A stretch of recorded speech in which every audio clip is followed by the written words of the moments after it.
On to our white magic class, and we're finally after we're on lesson I think 94. Can you believe it? We've done this 94 times on white magic.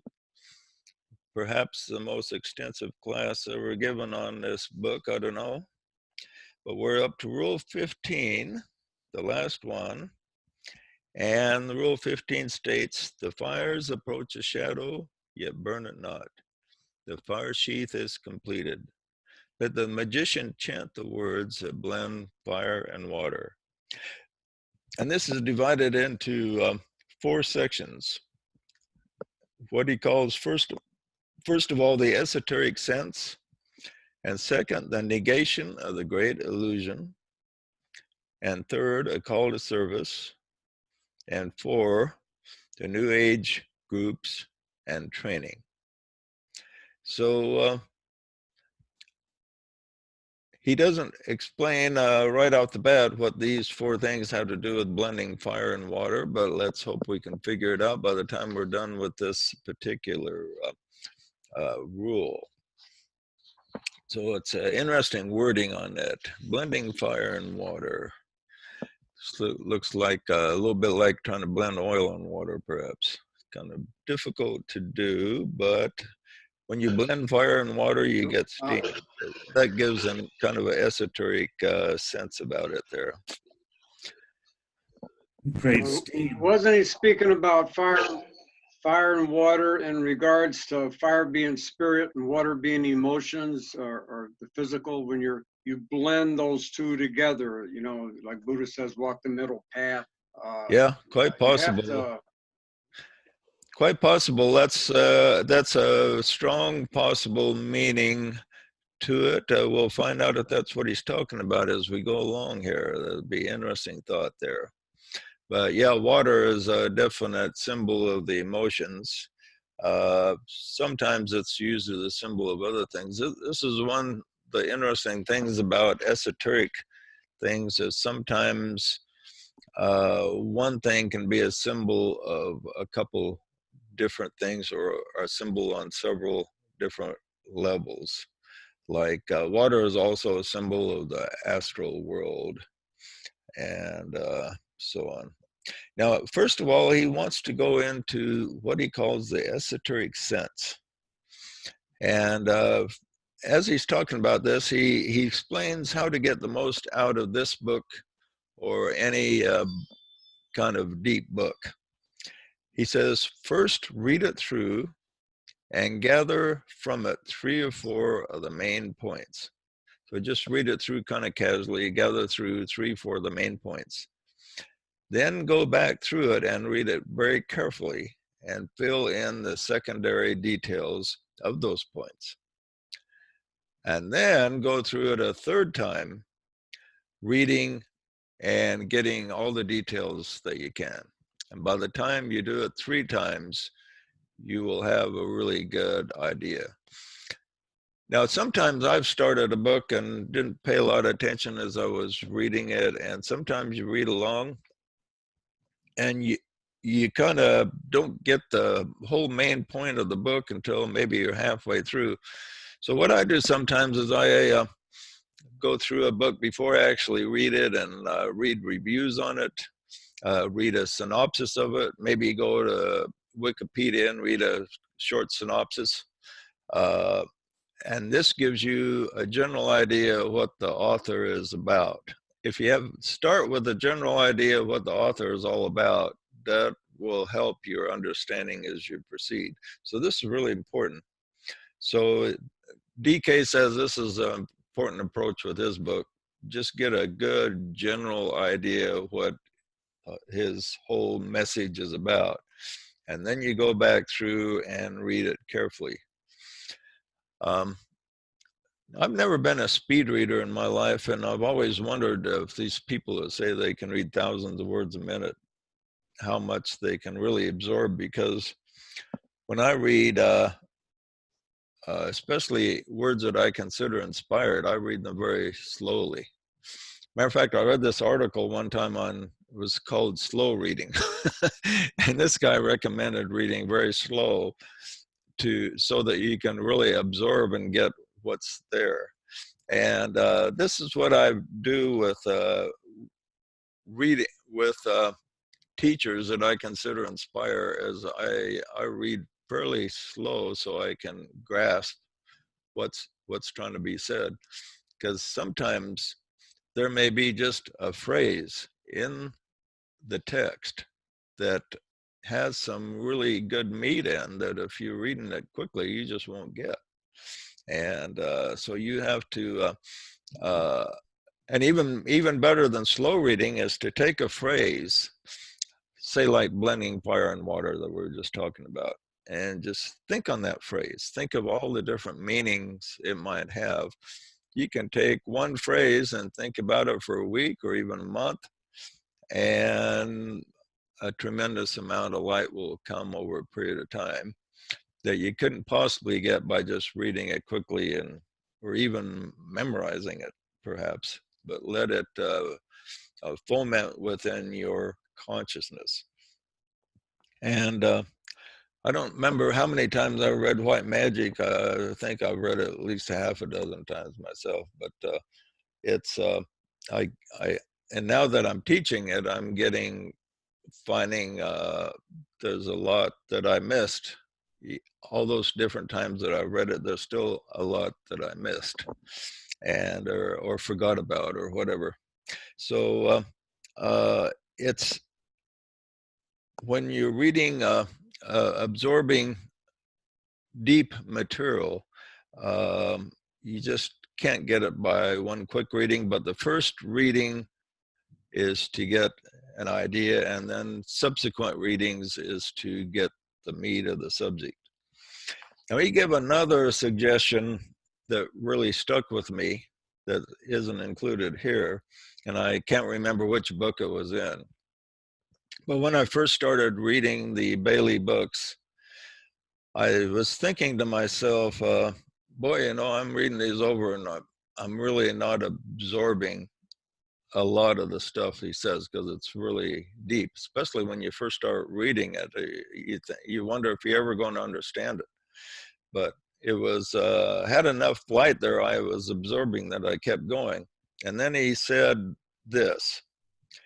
He said, if basically, this isn't an exact quote, but this is what I got from it. He says, if you're reading this and feel like you're not really absorbing it, he says, don't let that bother you. He says, go ahead and just keep on plowing through the material, and the time will come when it will start to make sense. The pieces will fall together and you'll begin to understand. And I thought, well, that's encouraging. And so I found that really worked for me. What'd you say there, Stace?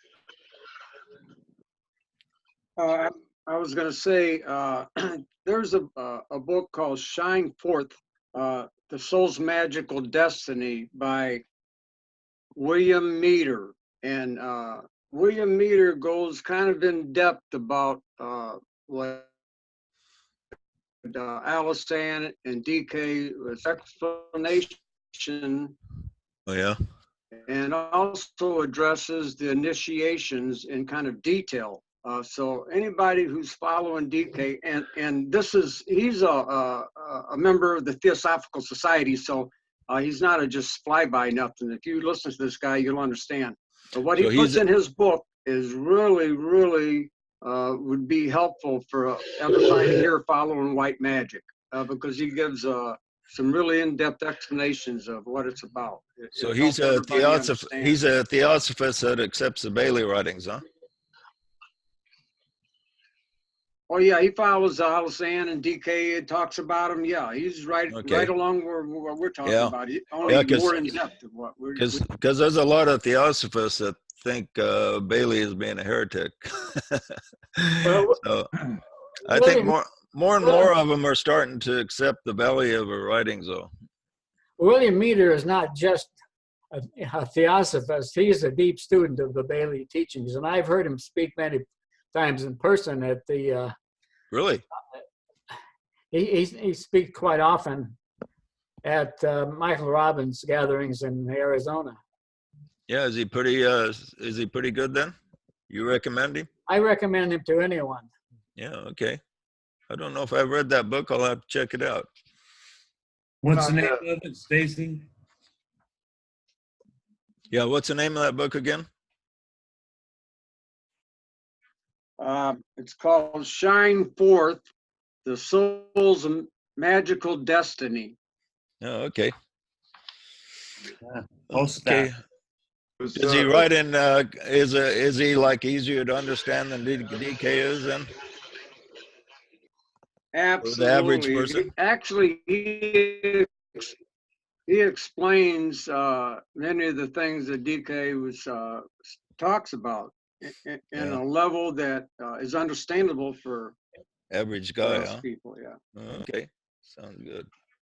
When I use that, a little bit more than average. He's good. Okay. He's enjoyable. Okay. Well, we'll keep that in mind. years ago, when I tried to understand this book, I was having, I just intuitively knew that if I understood this particular book, that it would be a very good thing. And I couldn't understand what he was talking about. And I made the commitment on one point. I said, I'm going to read this one page over and over and over again Until you until I get understand it. it, huh? And I took that book to work in my pickup truck, and I'd go out at lunch. And the very first day that I repeated that page on my lunch break, I got it.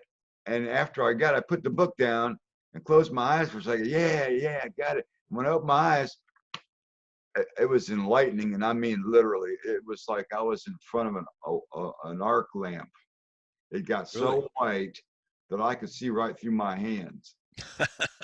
And Oh, so it's that's like, quite the experience, Rick. and when I walked back in after lunch to back to work, it's like I walked across a gravel driveway parking lot and didn't feel a single. I had soft shoes on. I didn't feel that gravel at all. I felt like I was walking about that far off the ground.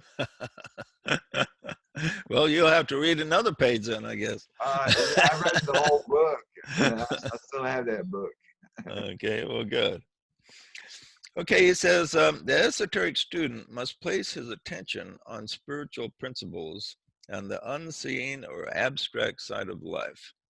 In other words, a true esoteric student, the true student of white magic, must look beyond the world of appearances. We have the world of appearances, which is full of illusion, but the unseen world is where the greater reality is. And the student must look at the abstract side. And one of the ways to do this is to focus on principles. And I've taught a lot about principles, even written a book about them. And if you see the principle, you're seeing the spiritual essence of how things work. And this is really important. The student must have the position of the observer and see himself as a spiritual entity and not identify with the body. This is really basic, but it's really easy for us to identify with the body, especially if we have any illness, get a bad cold, get a life-threatening disease or something. Boy, then it's really difficult to kind of filter out what's happening in the body, because that's really a major distraction. And in some ways, a lot of people that have suffered ill health, they say that really helped them to spiritually progress because they were able to see beyond the ill health, and that it was kind of like a spiritual exercise for them. And they said what they went through with their turbulent health really helped their spiritual progression. And let's just hope we can progress without having to go through all those troubles. But if we do go through troubles, keep in mind that everything that happens to us can be a lever that can be used for good or bad, no matter what it is. And there's nothing that's so good either that can't be turned into something negative if we screw it up. We can be going along and win the lottery of $1 million. Matter of fact, do you ever read those stories about people who won big lotteries? About, I think a study showed somewhere around 80% of them, after just a little over a year, thought it was the most cursed thing that ever happened to them. They lost all their money, their friends, their life was in shambles because they didn't know how to use that money. So no matter how good of thing that happens to you, even if you win the lottery, you can completely screw it up so it winds up negative. And no matter how bad a thing happens to you, you can turn it into positive. And probably one of the best examples, that was Christopher Reeve, who played Superman. Remember, he had that accident, was completely paralyzed and could barely move anything. I think he could just move his eyes was about all. And yet he made the best of the couple of years that he was with us, set a tremendous example, inspired many people. So he turned a terrible situation into something that left a positive memory of the guy that was probably a lot more positive than we'd remember him if he didn't have the accident and died of old age. We probably wouldn't remember him as fondly as we do the way we do now. Who are you talking about, Joe? Christopher Reeves.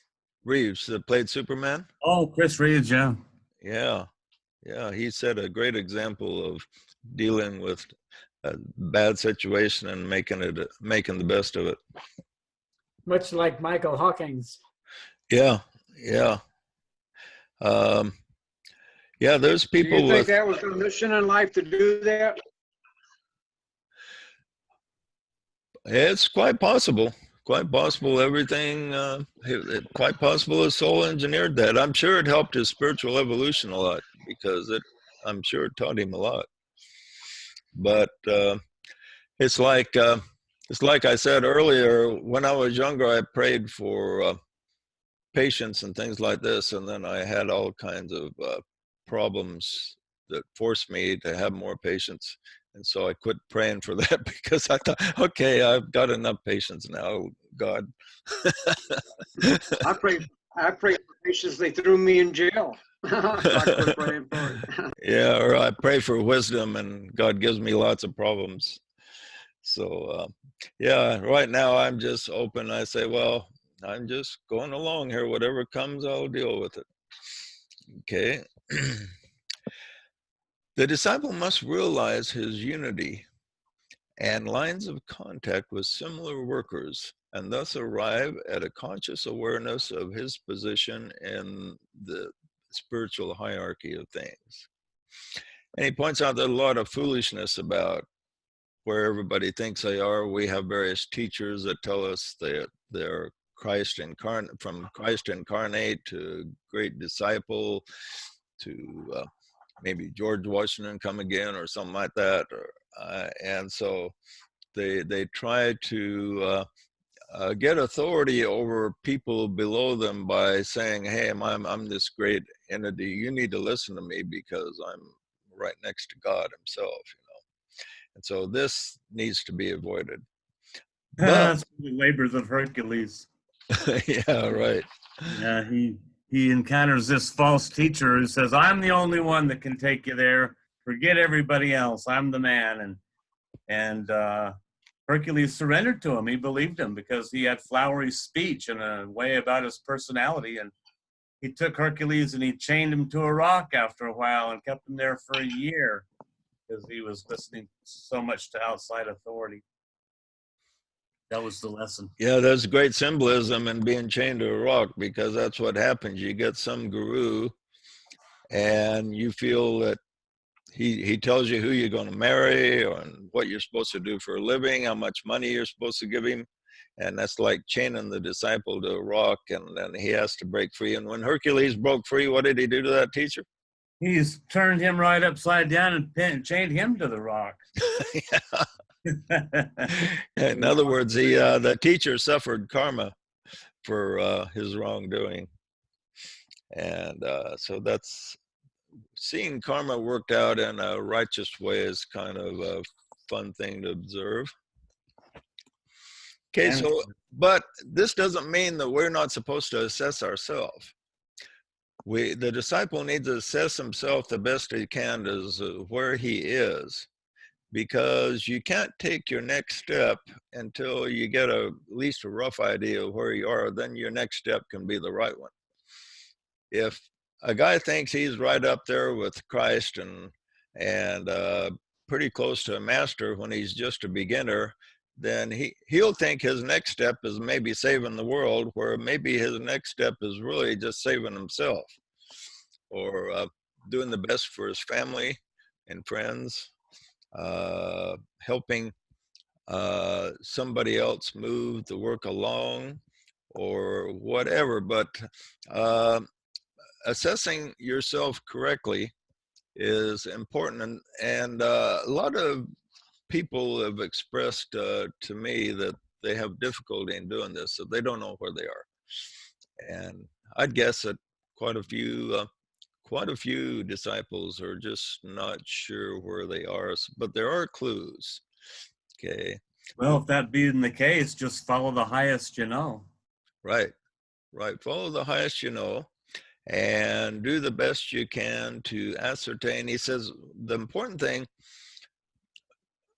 for the disciple is to ascertain what he can sense as the will of God, what God wants to accomplish, what the hierarchy may want to accomplish with humanity, and then help that proceed. Now, from just reading DK's works, there's one thing that is really important, and we can see that in today's world, and he says the establishment of goodwill among humanity. Now, if we can't do anything else, spread goodwill among people that think different than us. Now, we have two major political groups, not only in the United States, but throughout the world. Everywhere you go, there's the left and the right, and they're all mad at each other all throughout the world like we've never seen before in our lifetimes. It's disconcerting. And so these people do not have ill will against each other. Matter of fact, I've just heard somebody say, well, it's time to drop being Mr. Nice Guy. We need to treat these people roughly, and that I'm seeing these political people gravitate more to this idea that we need to go to war. This needs to change, and this is one thing that all the disciples can do is do their best to promote goodwill among the warring emotional groups that exist among us today. If you're at a party and somebody starts bad-mouthing people they don't like politically, join in and maybe say something good about the guy. Well, the guy's not all bad. He did this or that. And so try to promote goodwill, seeing the best. This is something that we all can do. Now, beyond this, everybody has a sense within themselves of what they're supposed to do. You'll be given that through your soul, and if we're a little bit thick, like most of us are at one time or another in our life, there's clues to be given. And DK says one thing you can do is look over your life in 10-year periods and see how you evolved and see what kind of messages your life is sending you. And this will help you to discern where you're supposed to be going. But all of us have an instinct, I think, of what your next step will be. Let's pick on somebody here. Let's see. Who would be good to pick on? Nobody wants. Juan, how about you? Do you have a feeling about some of the things you're supposed to do before your life wraps up?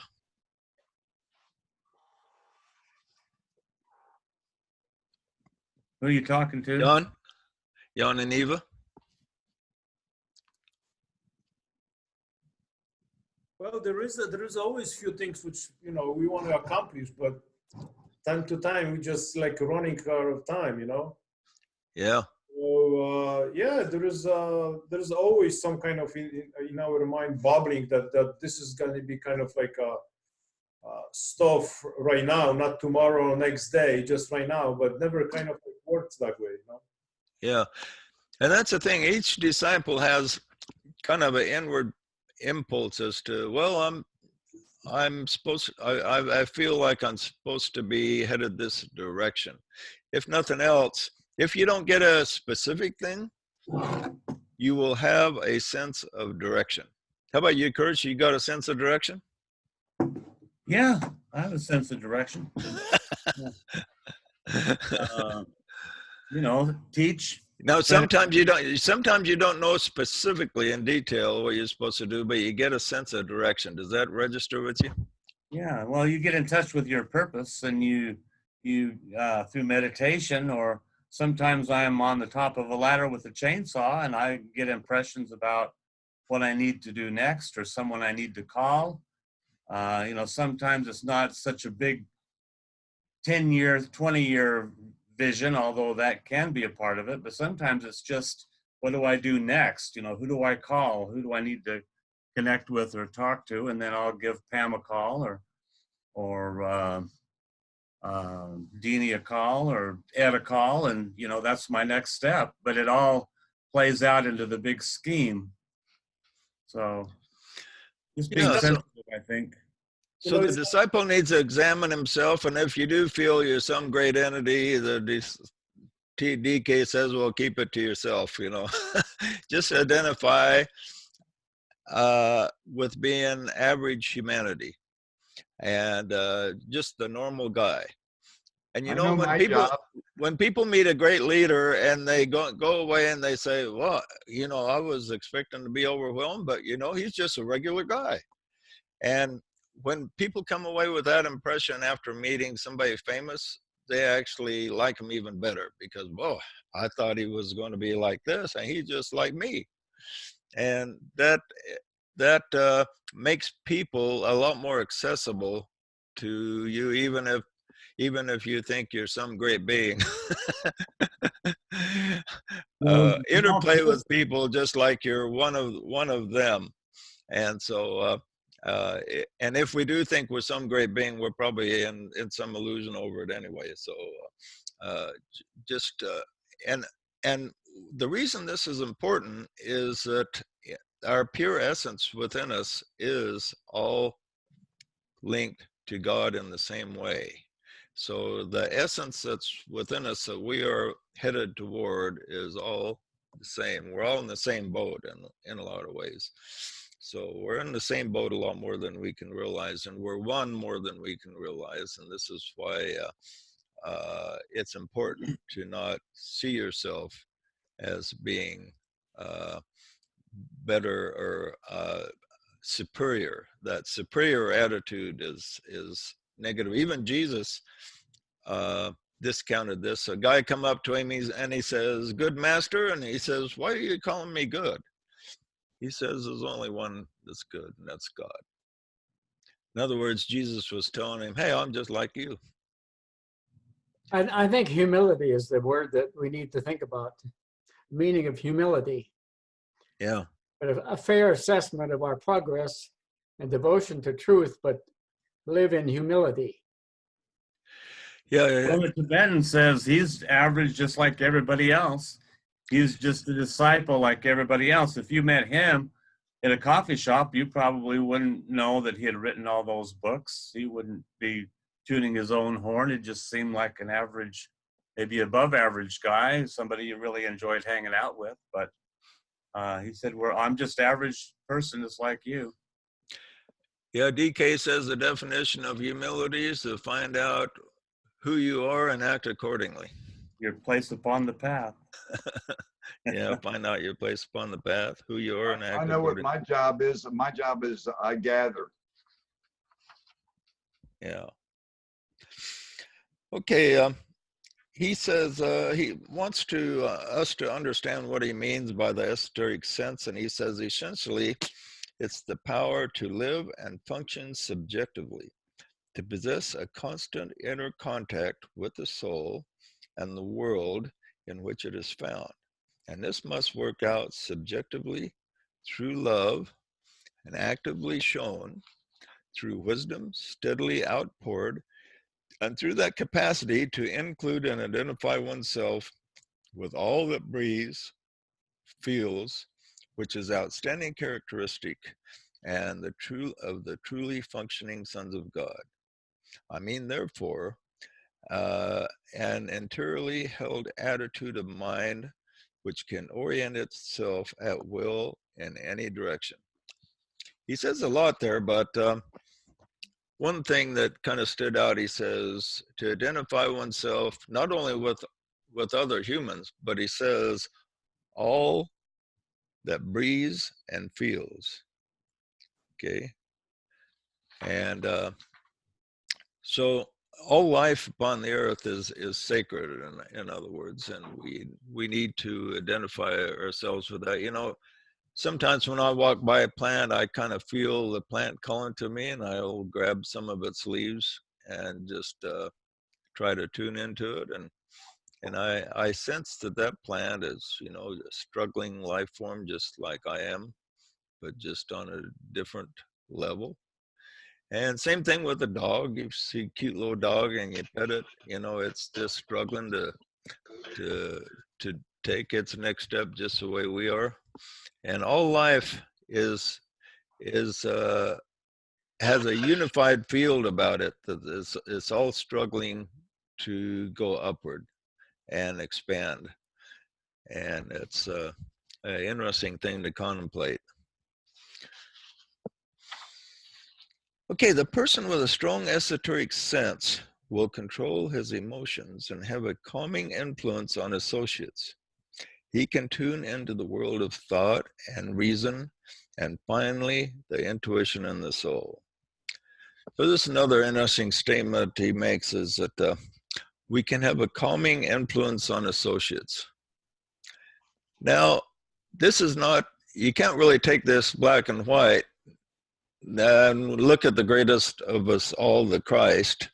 He was very calming influence on his disciples and those that gathered at his feet, so to speak. But was he a calming influence on the religious authorities? He about drove them crazy, didn't he? So this is not a black and white statement, but overall, the disciple on the spiritual path will have a calming influence on those that are not prejudiced and biased against him. Those that are able to, those that are searching, he will have a calming influence. But those people that just create a disturbance wherever they go, that's another matter. You know, there are some people that you meet that just doesn't matter where they go, people are discomforted, no matter where they are. You know, they can go to a party and they can say all kinds of irritating things, and everybody's glad when they see them go. So there are those type of people. But the disciple will not go around looking for a fight. He goes to a party and maybe people are saying things he doesn't agree with, and he will assess. He'll think, well, let me join in, and he will perhaps change the conversation to where something positive can develop from the conversation. He won't always be looking for a fight, but he won't run away from a fight either if it comes down to it. And again, we look to the Christ when he was confronted by the Pharisees and Sadducees and questioned and attacked, he defended himself, and it irritated him when he did. So none of these things are black and white, but overall, the disciple will have an atmosphere about him that if the people are not biased against him because of something they've heard or whatever, they'll feel a nice presence about the guy. Now, there's certain people that you know in your life that wherever they go, people feel a nice presence about them. And those are the type of people we like to have as friends, people that are just good natured, people that people like to be around, and we all know those type of people, and it's important that each one of us try to be like that. Joe, Yeah. it's interesting that you bring that up, because in this fifth labor, oh, and by the way, I have to read each of these labors at least 3 times to figure them out. Yeah. First time you just get some rough draft, and then you get some details, and then you get the finer points. And you can't do it with any less than 3 readings if you really want to understand what he's saying. And that's what ODK says, huh? Yeah, right along with it. And in the fifth labor, he's to bring peace to the countryside, like you're talking about. And the lion represents the personality that thinks it knows everything, or that wants to one up everything, or that's argumentative because he has a little more insight or a little more education or information. So he becomes combative, like at a party or a gathering, and he's obnoxious, and that's the lion. And so that is the part of the personality that each of us has to slay, and so to bring peace. And then we become like a, just a peaceful person. You might know more or less than the person next to you, but you don't make a point out of it. You don't raise your voice when you don't have to. You're more subtle. Yeah, kind of think of your family might be good. Like each of us has at least a half a dozen relatives or family somewhere. And think of that half a dozen, maybe 1 or 2 that everybody enjoys being around. And that's an example of kind of what DK's telling us, that we as disciples must make ourselves fairly pleasant personalities, because it doesn't do a lot of good to just be cantankerous all the time. Kind of harmless as doves kind of thing. Yeah. Yeah. But like I say, even though you try to be completely harmless, there's a certain ingredient of people out there, a certain percentage that you're going to offend no matter what you do. So if you take any side of any argument or whatever, but overall, we should, among like-minded souls, each disciple should be able to radiate a good warmth about him, so that people feel comfortable being around you. Okay, he says the disciple will clothe new ideals in the thought matter, which will enable them to be more easily recognized in the world of ordinary, everyday thinking and living. So what this means is that the disciple, as he progresses in mastering white magic, he will be able to materialize things. So people will say, hey, this guy, he's kind of a mover and shaker, and he's able to get things done. Okay. So if you're working at a job and you're a disciple, you should be able to perform your job well enough so your boss will look at you and say, hey, this guy can get things done. I'll sign him a few more chores or whatever. So the disciple is a guy that can materialize things and make things happen. So this is what each one of us needs to do in our own life, is say, what's the next thing that I got to make happen in my life? I don't want to just stand still. That's the worst thing we can do, is just stand still. And I just had a birthday. I turned 75, and this is one of the things that I find as I get older, it takes more and more willpower to move myself forward. And so if you guys are only like 30, 40, 50, well, keep in mind, as you get older, you're going to have to develop more and more willpower to force yourself to not just relax and take it easy for the rest of your life, because we never want to just completely relax, and always want to have a new goal and push ourselves forward. The disciple will discover his fellow workers, communicate with them, and be in union with them, collaborate in working out divine intentions. And this is what the group's doing right here. We've discovered each other. Everybody here is trying to improve themselves, be a better person, be more in touch with their soul, find what our individual and group purpose is and move it forward. And so this, he says, because you guys are doing this, this means that you are above the average man on the street out there. Doesn't mean you're a master or anything, but it means at least you're above average in trying to tread the spiritual path. So you to get a pat on the back from DK for just being involved in a group endeavor. Okay, just about out of time here. Any comments or questions before we sign off here? To elaborate a little bit more on that book by Meter, he explains pretty much in detail the first, second, third, and fourth initiations. And you can pretty safely say everybody here has made that first initiation. But when he starts explaining the second, third, and fourth, there's a lot to give thought to that, and it'll clear up a lot of confusion where people think they're in the second, third, or wherever they think they're at. You're Yeah, gonna enjoy that. I think most here have entered the first initiation, where it's the birth of the Christ in the heart, where you become a seeker. Okay, and everybody here is seekers. Now, the second initiation is actually a very tough one. Is you have to master the emotions.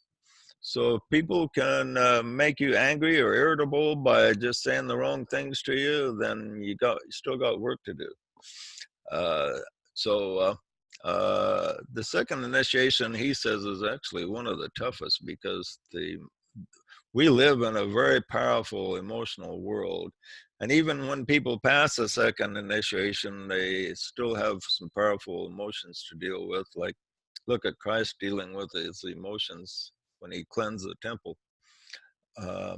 We like to think of these things being linear, but the truth is that we're working on several elements of these various initiations simultaneously. Like, we may have controlled some of our emotions, and we may be controlling our mind, but then we haven't mastered it totally. Yeah, you can be, let's say you might have your emotions 70% under control and your mind 30% under control. So yeah, you're just not working on one at the exclusion of everything else. We like to see things in 2 or 3 dimensions, but it's multidimensional. Yeah. Okay, good. Any other comments? Good group here today, and all being well, we'll see you next Sunday at 10 in the morning, Mountain Standard Time. You can always, if you want to check your time zone, by the way, it's really easy. Just Google 10 a.m. MST and then put your time zone in, and Google will tell you the difference. And Google is really handy for a lot of things. It's also the best spell checker on the planet. If Microsoft Word doesn't if you can't figure out your spelling by using Microsoft Word, because it doesn't always have it, just put in a phrase with a weird word in on Google, and it'll give you the right one every time. It's the best GPS out there too. Yeah. GPS. Okay, everybody. We'll see you next week, and good class, good group. And you're all invited Tuesday, Labors of Hercules. You want to come? No charge. No charge? Oh, I thought it was $1,000 to attend that. Well, donation only. Okay, we'll see you guys later. Oh. Thank you, Joe. You bet.